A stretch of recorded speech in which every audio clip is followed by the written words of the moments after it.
Bismillahirrahmanirrahim. Assalamualaikum warahmatullahi wabarakatuh. Alhamdulillahi rabbil alamin. Wassalatu wassalamu ala rasulillahil karimil amin. Sayyidina Muhammadin wa ala alihi wa sahbihi ajma'in wa ba'd.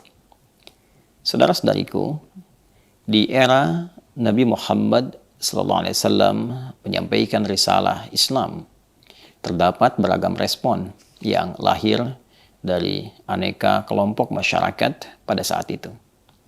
Ada di antara mereka yang beriman, menerima kebenaran risalah Islam, lantas memeluk dinul haq ini, dan mengerti tentang kedalamannya, rasionalitasnya, sehingga mampu mengamalkan nilai-nilai yang dibawa oleh Islam serta bimbingannya secara benar, terukur, dan meraih keberkahannya. Pun demikian, ada di antara mereka yang meragukan risalah yang dibawa oleh Nabi Muhammad SAW, sehingga masih menimbang antara mengikuti atau mengabaikannya. Di sisi lain, terdapat kelompok yang sama sekali tidak merespon ajaran Nabi atau dakwah yang Nabi sampaikan dengan kesan yang positif. Mereka cepat mengabaikan dan meninggalkan dakwah Nabi, bahkan juga disertai dengan tuduhan atau bahkan juga tantangan-tantangan yang melahirkan pergolakan-pergolakan tertentu sampai ke level yang bersifat menyakiti, baik verbal ataupun fisikal. Di antara mereka, ada kalangan yang tetap dengan kekufurannya, ada orang yang di lisannya menyatakan keislamannya, namun perilakunya justru menyimpang dari nilai-nilai keislaman, bahkan merencanakan perilaku yang menentang terhadap dakwah Nabi Muhammad SAW. Dan menariknya, ada juga di antara mereka yang menyatakan keislamannya, namun masih labil dengan keislaman yang mereka deklarasikan itu, sehingga mudah terpengaruh, terprovokasi, bahkan kembali kepada keyakinan dan perilaku awal yang mereka pernah lakukan. Golongan kedua diistilahkan dengan munafik, dan yang ketiga disebut dengan kaum murtadin, jama' dari kata murtad. Irtadda, yartaddu, murtad untuk orang ya. Dalam merespon tiga golongan terakhir ini, baik yang kufar ataupun munafik atau pula murtad, Nabi SAW dengan kehalusan rasanya, dengan rasa kasih yang dalamnya, dengan simpati yang sangat luas itu, beliau merasakan kesedihan yang mendalam karena khawatir orang-orang yang menentang beliau ini kemudian wafat tanpa iman, tidak mendapatkan perhatian dan kasih dari Allah Subhanahu wa taala saat kembali kepada Allah di kehidupan akhirat kelak. Karena yang menentukan kasih sayang, rahmat, kemuliaan, bahkan kebahagiaan di akhirat kelak adalah keimanan seseorang yang menjadi inti bekal kehidupan dalam membawa nilai-nilai terbaik dan bekal-bekal terbaik untuk mendapatkan rahmat Allah Subhanahu wa taala. Beliau juga merasakan kesedihan karena dikhawatirkan orang-orang yang cepat ingkar ini justru menggalang kekuatan untuk melukai atau melakukan pertentangan baik kepada dakwah ataupun kepada pemeluk Islam pada saat itu. Menariknya, kekhawatiran dan kesedihan Nabi ini mendapatkan respon langsung dari Allah Subhanahu wa taala dengan turunnya surah Ali Imran, surah yang ketiga, ayat 176. Saat Allah Subhanahu wa taala berfirman, "Wala yahzunkal ladzina yusari'una fil kufr, innahum lan yadurrullaha syai'a. Yuridullahu alla yaj'ala lahum hazzan fil akhirah, wa lahum 'adzabun 'adzim."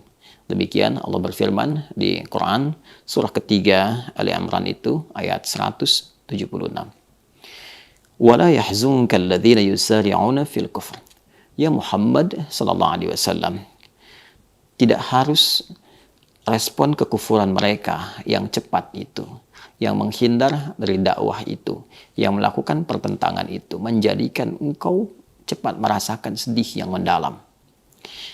Innahum la yadurrullaha syai'a. Sungguh orang-orang yang berpaling darimu itu, orang-orang yang melakukan pertentangan, yang mengingkari dakwah, yang keluar dari Islam yang tengah engkau sampaikan, yang menyatakan keislaman namun juga melakukan pertentangan kepadamu, sungguh mereka semua itu tak akan mampu mengurangi sedikit pun keagungan Allah Subhanahu wa taala, tidak akan mampu mencelakai sedikit pun wali-wali Allah Subhanahu wa taala, orang-orang yang berjuang menegakkan risalah Islam, orang-orang yang memeluk Islam dengan benar.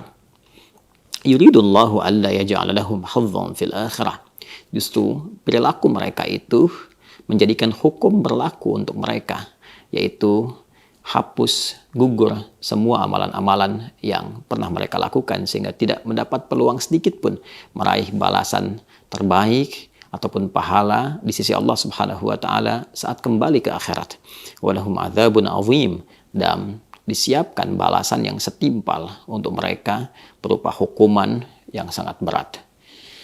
Saudara-saudariku, ayat ini memberikan kesan kepada kita bahwa dinamika respon dalam dakwah itu begitu beragam. Dinamika dalam menghadapi tantangan zaman itu begitu beragam. Tidak semua apa yang disampaikan dari nilai kebenaran, kebaikan mendapatkan respon yang serupa. Dulu pun 15 abad yang lalu, ada yang menerima kebenaran itu, ada yang meragukannya, ada yang menolaknya, ada yang mengiyakan namun juga mengingkarinya, ada yang pernah masuk ke dalamnya namun dia keluar lagi karena alasan-alasan tertentu. Sifat kufar, nifak ataupun murtad telah ada jauh sebelum masa kini, 15 abad yang lalu. Namun Allah Subhanahu wa taala menegaskan lewat firman-Nya dalam Al-Qur'an bahwa semua ini tidak merugikan Allah sedikit pun. Sikap-sikap ini tidak akan mengurangi keagungan Islam sedikit pun. Sikap-sikap ini tidak akan memberikan pengaruh kepada orang-orang Islam yang memegang teguh ajarannya, yang berusaha menampilkan ajaran-ajaran Islam sesuai dengan kemampuan dan kesungguhannya.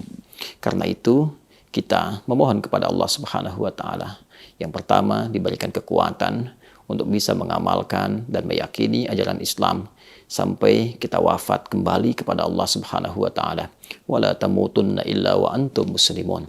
Pun demikian, kita pun memohon kepada Allah Subhanahu wa taala agar diberi kekuatan untuk tidak terpengaruh oleh godaan-godaan lingkungan apapun bentuknya yang bisa menukar keimanan kita dengan materi-materi dunia semata, dengan angan-angan fata morgana dunia semata. Pun kita pun menegaskan, Islam tidak pernah dirugikan dengan kemurtadan seseorang. Islam tidak pernah menjadi kecil dengan pengingkaran seseorang. Justru Islam datang membawa risalah rahmat untuk menawarkan kedamaian, ketentraman, kebaikan, dan selebihnya itu pilihan yang akan dipertanggungjawabkan saat kembali kepada Allah Subhanahu wa taala di hari kiamat kelak. Dalam kehidupan bermasyarakat, berbangsa, bernegara, kita tetap saling menghormati, kita tetap saling bertoleransi dalam kebaikan, bersama-sama bekerja, bersama-sama bertahun untuk membangun, memakmurkan bangsa, negeri tercinta. Namun persoalan keimanan, persoalan keagamaan yang telah menjadi pilihan, semuanya akan dipertanggungjawabkan secara pribadi saat kembali kepada Allah Subhanahu wa taala. Semoga dengan itu kita tetap dijaga, mendapatkan hayatan thayyibah, hidup yang terbaik, dan husnul khatimah, wafat dalam keadaan yang mulia. Subhanakallahumma bihamdika, nasyhadu an la ilaha illa anta, nastaghfiruka wa natubu ilaik. Assalamualaikum warahmatullahi wabarakatuh.